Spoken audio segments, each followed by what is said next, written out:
It was supposed to be a quiet Tuesday morning. I was in the cafe on 8th and Mill, the kind with the old brick walls and the humming of soft jazz spilling from speakers hidden in the ceiling.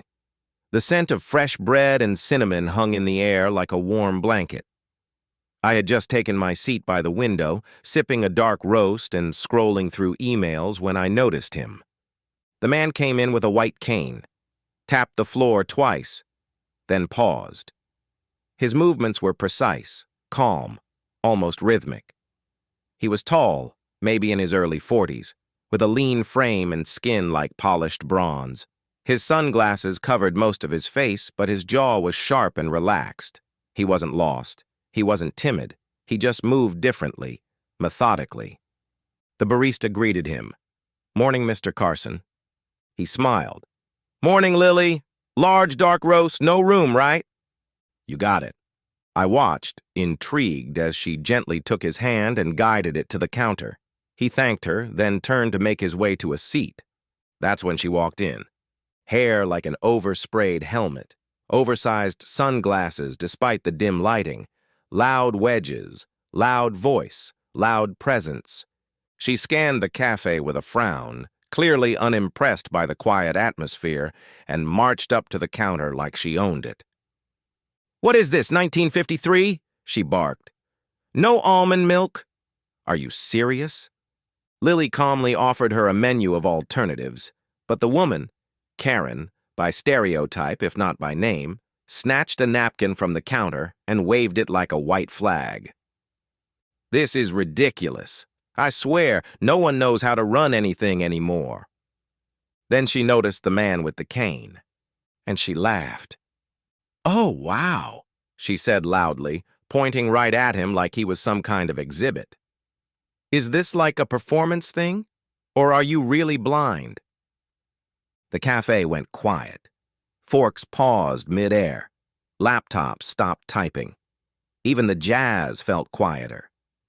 Mr. Carson slowly turned his head in her direction. He wasn't frowning. He didn't look offended, but his grip on the cane tightened just slightly. He said nothing. Karen kept going. "I mean, come on. People will fake anything for attention these days. What's next? Someone pretending to be deaf so they can skip the line." Lily stepped out from behind the counter, her expression composed but firm. "Ma'am, I'm going to have to ask you to lower your voice." Karen laughed again. "Oh, please, you're all so sensitive. I'm just saying what everyone's thinking." "No," a man near the corner said. "You're not." Karen whipped around. "Excuse me?" He stood. Mid-30s, tattoos, suit jacket slung over a chair. "You're being cruel to someone you don't know, and you're doing it loudly." Karen raised her eyebrows in mock offense, then turned her attention back to Mr. Carson. "You're really blind?" she asked, folding her arms. "Like, actually?" Mr. Carson finally spoke. His voice was smooth, steady. "Yes, but don't worry. I can still see exactly the kind of person you are." Gasps rippled through the room. Karen's mouth opened, closed, opened again. "Well," she huffed, grabbing her overpriced purse, "I don't have to take this." She turned to leave, heels clacking across the tiles like thunder, when the universe decided it had had enough of her. Her wedge caught the lip of a floor tile. 1 second, she was storming toward the exit, rage-fueled and dramatic. The next, she was airborne. Karen flailed, arms pinwheeling wildly, shriek piercing through the cafe. Her purse sailed into the air, scattering tissues, gum, and a glitter-covered phone in slow motion. She hit the ground flat on her back with a thud so loud it cut off the jazz entirely. No one moved at first. Then Mr. Carson raised an eyebrow. "Oh," he said dryly. "I felt that one." Lily hurried around the counter. Karen groaned. "That tile, it's defective. Someone's gonna pay for this." "You mean like the blind man you mocked 5 seconds ago?" Lily asked, crouching next to her but not touching her. "Because he's been navigating that tile every morning without face planting." A few people snickered. Someone even clapped.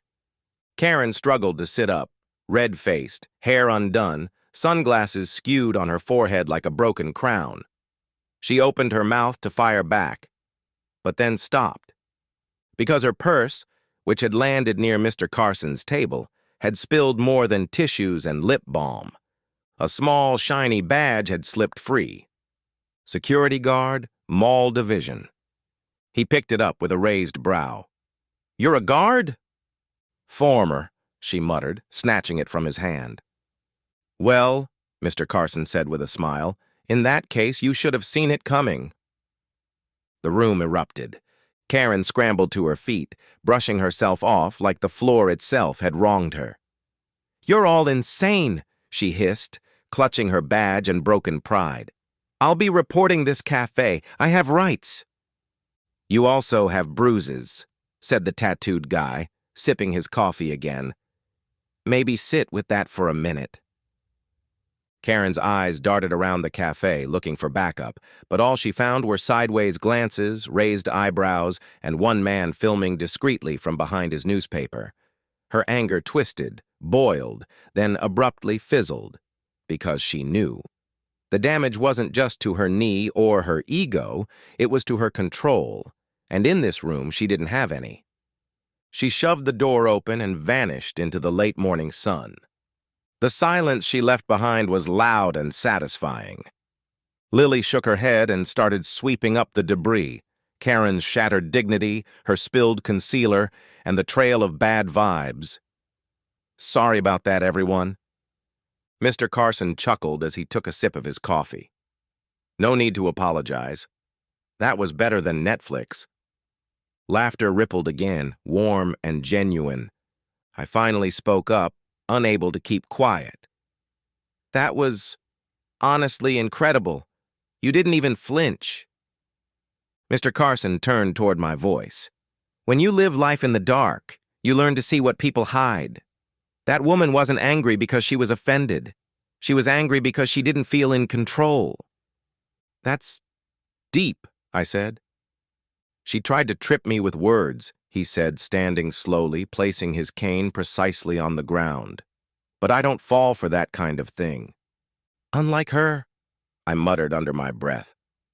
He smiled. I watched him make his way to the door, calm and unshaken. But just as he reached it, he paused, turned back toward the room and added, "You know what's funny? People like her think they see everything." He tapped his cane once, tap, tap, and exited. The cafe buzzed with that electric kind of quiet, the kind that follows a storm. People returned to their laptops and half-finished muffins, but the energy was different now, like the room had inhaled something heavy and finally exhaled it. I sat there, thinking. Something about what Mr. Carson said lingered. People like her think they see everything. It echoed in my mind longer than it should have, not just because it was clever, but because of how he said it, so certain, so practiced, like he'd said it before, like he'd dealt with Karens more than once. I couldn't shake the feeling that there was more to him than a calm demeanor and sharp comebacks. I packed up my laptop, tossed my cup, and headed out into the morning sun. As I rounded the corner, I saw Mr. Carson again. He wasn't walking anymore. He stood near the alley behind the cafe, still, silent, talking to someone. I slowed down. Another figure stood across from him, their back turned. They wore a long black coat and a dark baseball cap pulled low over their face. They spoke in hushed tones, too quiet for me to hear. Mr. Carson's body language had changed. He wasn't relaxed anymore. He was stiff, alert. The stranger handed him something, small and black. He tucked it into his pocket without a word. Then, as if sensing me watching, Mr. Carson slowly turned his head in my direction. Even behind the sunglasses, I felt it. He saw me. His face didn't shift. No smile, no nod, just a beat of silence between us. Then the stranger vanished down the alley. Mr. Carson turned back toward the sidewalk, lifted his cane, and started walking the opposite direction.